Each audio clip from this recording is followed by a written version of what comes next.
Hindi lang buhay ng mga taga Cagayan de Oro ang mapoprotektahan ng bagong flood forecasting and warning center, kundi maging ang kanilang kabuhayan. May detalye si Teza Aureliana Uwano ng Radyo Pilipinas Cagayan de Oro para sa Balitang Pambansa.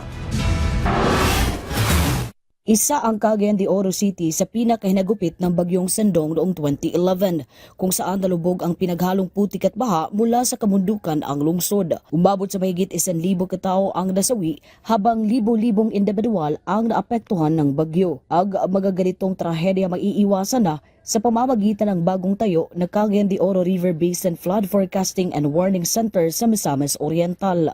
The fears and uncertainties caused by past typhoons and floods are now met with science-based solutions.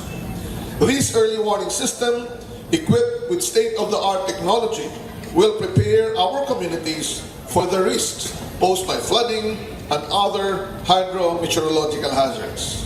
Pagmamalaki pa ng DOST, kompleto sa gamit ang CDO-FFWS dahil mayroon itong X-band radars, rainfall gauging stations at upgraded telecommunication network sa Cagayan de Oro River Basin. Kaya naman, ang mga bababang lugar agad na maaalerto sakaling mamonitor na may malakas na pag-ulan sa mga kabundukan. Most of the killer floods in the Philippines recently are landslide debris dam breakout.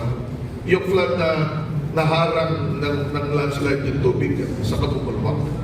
So we have to be worried about it because that is the most dangerous flood event. Naitayo ang proyekto sa tulong ng Japan International Cooperation Agency na layuning palakasin ang disaster preparedness ng Pilipinas. Mula sa Radyo Pilipinas, Cagayan de Oro, Teza Aureliana para sa Balitang Pambansa.